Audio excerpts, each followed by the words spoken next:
Hi, everyone. David Aragona and Mike Beer here, taking a look at the race that's going to kick off the Grade 1 Stakes action on Whitney Saturday at Saratoga. Race 8 is the Fourstardave, going the 1 mile distance on the turf for the older horses. This is a race that used to have its own Saturday at Saratoga, but now it's part of Whitney Day. And Mike, you could argue this is one of the most competitive, intriguing races to handicap of the 4 Grade 1s on Saturday. Yeah, it definitely is. It drew a really, really strong field, and you have horses coming from a lot of different directions too. So it just made it that much more fun to handicap. Just trying to figure out, first of all, where these horses were going to be early in the race, what kind of trips they were going to be able to get, and then just to see, how this whole thing plays out, because this is a really good and I think a really well matched field.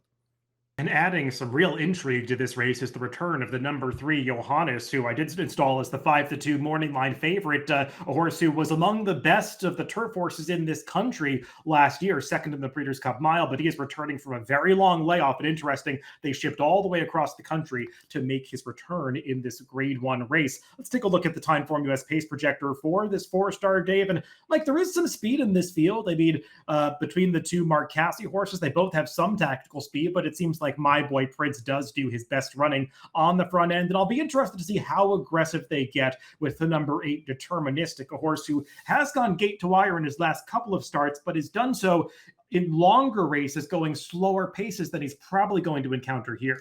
Yeah, to me, that is the real key to the race, because it kind of feels like they've decided that Deterministic is a speed horse now, and that they want to use his speed every time they send him out there, whether he can make the lead go in the mile. I guess we'll find out. My boy Prince seems like he's going. They've been sprinting him recently, but the last 2 times they've gone 2 turns on turf with this horse, he went pretty quick paces. Let's go through this field from the rail out, beginning with the number 1, Cugino, a horse who is stepping up out of an allowance optional claiming win that we'll take a look at here. And all things considered, Mike, I thought he got a pretty good trip in here. He was sitting in the pocket most of the way. Does have to wait for room for about a 16th of a mile in upper stretch, but he ultimately finds a seam and is able to run on through between horses. Overall, it was a good return to the races for a horse who showed talent during his 3-year-old season. Arguably was a little bit unlucky in a few stakes races last year. Probably should have a couple more wins under his belt than he does at this point in his career. And now they're stepping up into a Grade 1, which is a big step up in class, but he did show talent last year. I'm not going to be surprised when he's competitive with this field. I agree. I took a long look at this horse. Maybe he'll wind up being overmatched by these horses, but I won't be surprised if he's, able to contend with horses like this. This horse is pretty good. You take out the Kentucky Downs race from last summer, the easiest kind of race to excuse. Every one of his other races is really good. And as you were alluding to, I mean, Neat, he probably had a much tougher trip than Neat did when they were photoed in the Transylvania early last year. And then I did not really care for the trip he got in the Hill Prince at the end of last year when Deterministic beat him. And I thought he ran deceptively well that day. And you will note this is where Irad Ortiz lands, and you have not wanted to let Irad Ortiz get away on any horse, but even at horses at prices so far at the Saratoga meet. The number 2, My Boy Prince, as we alluded to earlier, probably going to the front end in this race, especially breaking from an inside post position. And as Mike said, he's been sprinting recently and has run pretty well in some sprint races, finishing second in the Grade 1 Jaipur during Belmont Stakes weekend to the very good mare AG Bullet. Mike, I'm curious what you think of his prior 2-turn races on the turf, because I've always wanted to see him finish a little bit stronger in those races, and I'm kind of surprised to see him stretching back out in a spot like this. Yeah, I am too. I'll be honest with you. I mean, I don't think his 2-turn form is terrible, but I don't think it's as good as his shorter races. And he did, again, towards the end of last year, he got in a couple of fast-paced races. That Bryant Station at Keeneland, he was really rolling on the front end that day. Yeah. He went fast, and he got tired. But my take on this horse has always been that he's better sprinting than he is riding. The number 3, Johannes, is coming back from a long layoff in this spot, but he was really good during the 2024 season, winning 5 of his 6 starts. I know I put him first on my Eclipse Award ballot last year. I thought he had a nice body of work, was second in the Breeders' Cup Mile, beat a lot of top Euros in that race. And I thought he might have actually run as good as the winner, because he was never on the rail in that spot, 2 to 3 wide most of the way at Del Mar, and just got run down at the end. We'll take a look at the race after that when he came back next month in the San Gabriel last December and got the job done here to round out his 4-year-old campaign. Obviously went to the sidelines, reportedly had some bone bruising after this, so needed some time off. He's now getting a belated start to his 5-year-old campaign. But Mike, it's got to be a sign of confidence that they're shipping all the way across the country to make his return in a Grade 1, obviously thinking if he's going to go for another Eclipse Award this year, he needs to start winning Grade 1s, and they're going to try to do it off the bench. Yeah, that's how I looked at it too, especially when you consider they just ran the Eddie Reed out in California last weekend, and they skipped it to come here to shoot for a Grade 1. He's just really good. We'll see what we get off the layoff. I think the layoff does sort of open you up to looking at some other horses in here. Listen, if he's ready to go here and he shows up with his good race, he is going to be a handful in here. He gets great trips in his races. He really finishes. The mile's perfect for him. We'll see if he's ready off the layoff. Up next is the number 4, Think Big, winner of the Grade 3 Kelso, the local prep for this Fourstardave. And we'll take a look at the stretch run of that race. And Mike, we're going to talk about the Kelso from a few different angles as we go through this field. And as far as the winner's trip is concerned, I do want to give this horse credit for never really being on the rail until the very end of this race, because this was another race during that July 4th weekend on the inner turf where it seemed like having inside position was a real benefit to horses. And Think Big was sitting in the 2-path outside of Intellect for almost all of his trip until this point right here, where he shoots inside of that horse to make that last ditch run to get into the winner's circle. And Mike, it was kind of interesting to watch the race unfold because it didn't really seem like Think Big was traveling that well around the turns. But as soon as he got into the straightaway and found daylight, he just kicked it into another gear. The same thing we had seen from him in his shorter races, and the fact that he was able to do it going a mile just opens up a new avenue for him moving forward. I was just going to say the same thing. It was really encouraging to see him produce that kick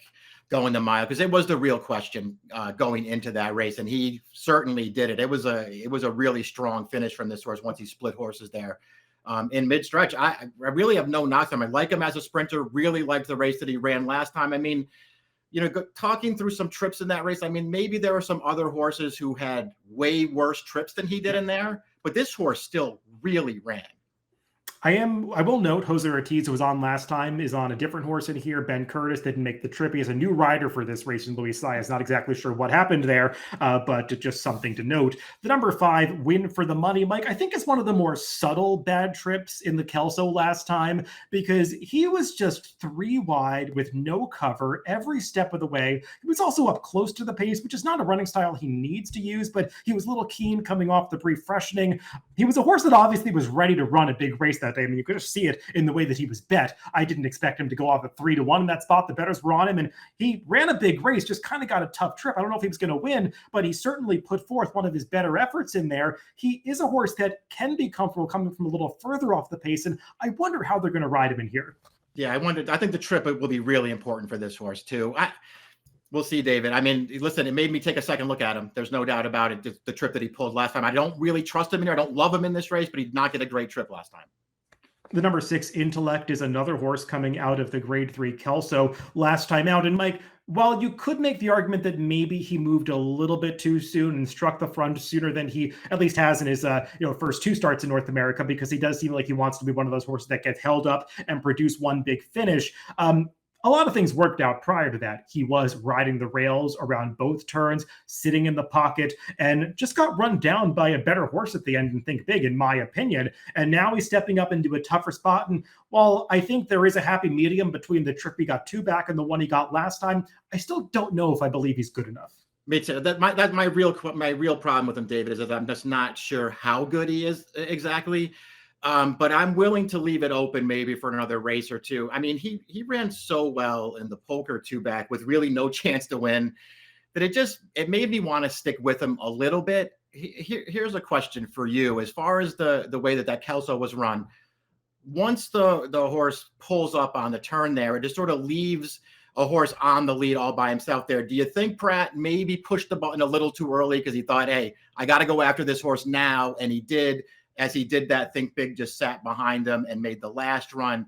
Do you think it made any kind of a difference? I'm open to either side of that argument.